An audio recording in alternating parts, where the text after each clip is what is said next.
క్లాస్లో పాస్ అయితే ఫస్ట్ క్లాస్లో పాస్ అయ్యాడా అంటావు, అది పోయింది. పాస్ అవటం పోయింది, ఫస్ట్ క్లాస్లో పాస్ అవటం పోయింది. తర్వాత 500 మార్కులు వచ్చినాయా అంటావు, 500 వచ్చినాయా ఒకనప్పుడు. ఇప్పుడు 500 లేదు, 550 లేదు, 580 లేదు. దీన్ని బట్టి చెప్పండి, చివరి దినాల్లో మనుషులకి ఏం పెరుగుతుంది? జ్ఞానం. జ్ఞానం అండి, ఎంత జ్ఞానం మనుషులకు, అబ్బా ఎంత జ్ఞానమో తెలుసా?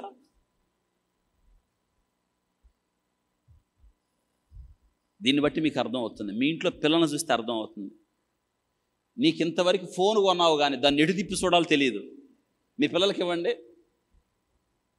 దాన్ని ముక్కలు చెక్కలుగా చేసి దాన్ని ఏం చేయాలో చేస్తారు. ఎక్కడదంత తెలివి?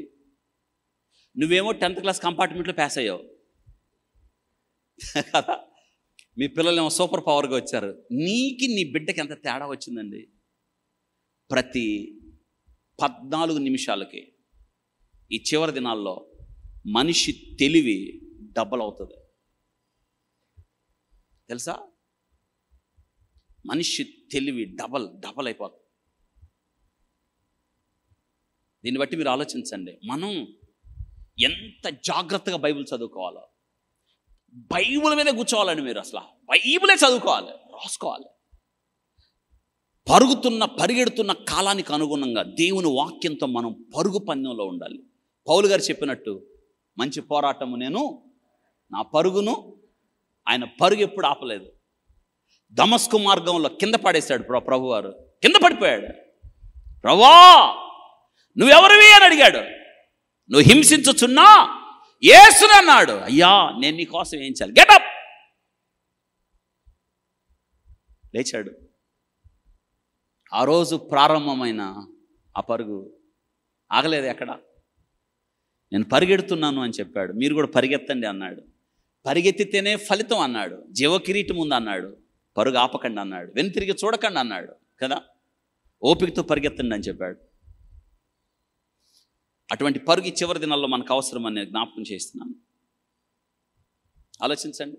నేనేమంటానంటే, ఇక బైబిల్ అనేది మనకొద్దు. ఇది పక్కనున్న బైబిల్ లేకుండా చెప్పాలి మనం. అలా ఎదగాలి మీరు. బైబిల్ వద్దు, బైబిల్ లేకుండా రెఫరెన్స్ చెప్పాలి. బైబిల్ వద్దు, బైబిల్ లేకుండా వాక్యాలు చెప్పాలి. అనర్గళంగా చెప్పాలి. బైబిల్ మీలో ఉండాలి. You should be just like A walking Bible.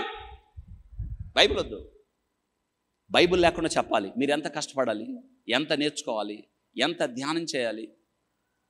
మీరు బైబిల్ ధ్యానిస్తే కదా తెలుస్తుంది. బైబిల్ నేర్చుకుంటే కదా మీకు తెలుస్తుంది. బైబిల్ పఠిస్తే కదా నేర్చుకుంటుంది. ఇంతకన్నా బైబిల్ చదివే సమయం కన్నా, బైబిల్ నేర్చుకునే సమయం కన్నా ప్రపంచ సమస్యలు